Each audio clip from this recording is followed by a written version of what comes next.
കെഎസ്ആർടിസിയിൽ സ്ത്രീകൾക്ക് സൗജന്യ യാത്രയുമായി ബന്ധപ്പെട്ട പ്രതിപക്ഷ നിലപാടിനെ വിമർശിച്ച് കെ മുരളീധരൻ.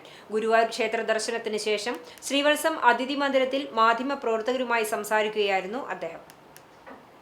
UDF സർക്കാരിന്റെ തെരഞ്ഞെടുപ്പ് വാഗ്ദാനങ്ങളിലൊന്നായ കെഎസ്ആർടിസി ഓർഡിനറി ബസ്സുകളിലെ സ്ത്രീകൾക്കുള്ള സൗജന്യ യാത്ര കേരളത്തിന്റെ ചരിത്രപരമായ തീരുമാനമാണ്. എന്നാൽ ഈ വികസന നേട്ടത്തെ പ്രതിപക്ഷ MLAമാർ ബഹിഷ്കരിച്ചത് ദൗർഭാഗ്യകരമാണെന്നും ഇത്തരം വിഷയങ്ങളിൽ രാഷ്ട്രീയം മാറ്റിവെച്ച് സഹകരിക്കാൻ പ്രതിപക്ഷം തയ്യാറാകണമെന്നും അദ്ദേഹം ആവശ്യപ്പെട്ടു. ഇത് ചരിത്രത്തിന്റെ ഭാഗമാണ്. പക്ഷേ ഒരു ദൗർഭാഗ്യകരമായ കാര്യം എന്ന് പറയുന്നത് ഞാൻ മനസ്സിലാക്കിയെന്ന് വെച്ചാൽ പത്രങ്ങളിൽ കണ്ടത് പ്രതിപക്ഷ MLAമാർ ഇത് ബഹിഷ്കരിക്കുന്നതാണ്.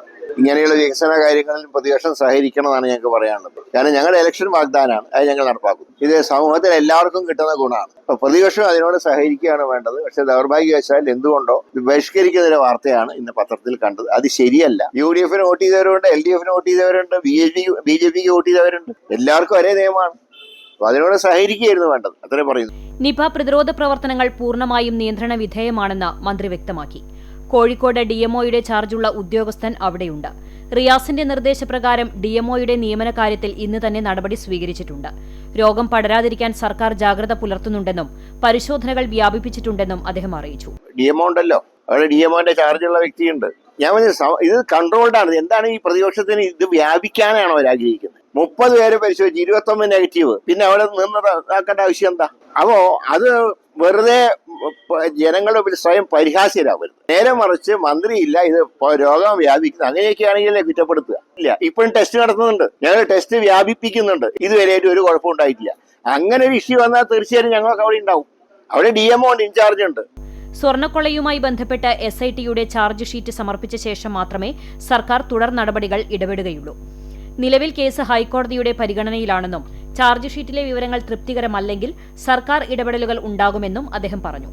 ആരോപണവിധേയരായ ഉദ്യോഗസ്ഥരെ പ്രധാന തസ്തികകളിൽ നിയമിച്ചുകൊണ്ടുള്ള തിരുവിതാംകൂർ ദേവസ്വം ബോർഡിന്റെ സർക്കുലർ അത്യന്തം ദുഃഖകരമാണ്. ഈ ഉത്തരവ് നടപ്പാക്കരുതെന്ന് സർക്കാർ നിർദ്ദേശിച്ചിട്ടുണ്ട്. സർക്കുലർ നടപ്പാക്കാൻ ബോർഡ് തയ്യാറായില്ലെങ്കിൽ സ്വർണ്ണക്കൊള്ളയിൽ ദേവസ്വം ബോർഡിന് പങ്കുണ്ടെന്ന നിഗമനത്തിലാകും സർക്കാർ മുന്നോട്ടു പോവുക. സ്വർണ്ണക്കൊള്ളയിൽ ഇപ്പോഴത്തെ ദേവസ്വം ബോർഡിന് ഇത് തുടർച്ചയാണല്ലോ. LDF സർക്കാരിന്റെ ഭാഗമായിട്ടാണല്ലോ.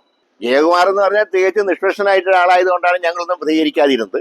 പക്ഷേ മിനിഞ്ഞാന്നത്തെ ട്രാൻസ്ഫറിൽ ഇങ്ങനെയുള്ള കാര്യങ്ങൾ ഞങ്ങളുടെ ശ്രദ്ധയിൽപ്പെട്ടു. തിരുത്തണമെന്ന് ഞങ്ങൾ ആവശ്യപ്പെട്ടിട്ടുണ്ട്. തിരുത്തിയില്ലെങ്കിൽ നിലവിലുള്ള ദേവസ്വം ബോർഡും ഈ സ്വർണ്ണക്കൊള്ളയിൽ പങ്കുണ്ട് എന്നുള്ള ധാരണയിൽ സർക്കാർ മുന്നോട്ട് പോയി. RSS പരിപാടിയിൽ പങ്കെടുത്ത വൈസ് ചാൻസലർമാരുടെ നടപടി ശരിയല്ലെന്ന് മന്ത്രി അഭിപ്രായപ്പെട്ടു. സർക്കാർ സംവിധാനത്തിന്റെ ഭാഗമായി പ്രവർത്തിക്കുന്ന വൈസ് ചാൻസലർമാർ ഇത്തരത്തിലുള്ള പരിപാടികളിൽ പങ്കെടുക്കാൻ പാടില്ലായിരുന്നു.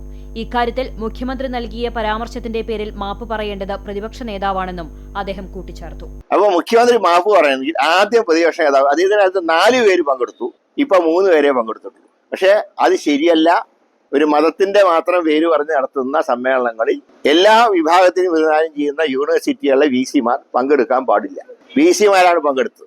ഗവർണറുടെ കാര്യം ഗവർണറുടെ സ്വന്തം ഇഷ്ടമാണ്, പങ്കെടുക്കണോ വേണ്ട. പക്ഷെ VCമാർ അങ്ങനെയല്ല. VCമാർ പങ്കെടുക്കുന്നത് ശരിയല്ല. അവർ കേരള ഗവൺമെന്റ് കൂടെ ഭാഗമാണ്.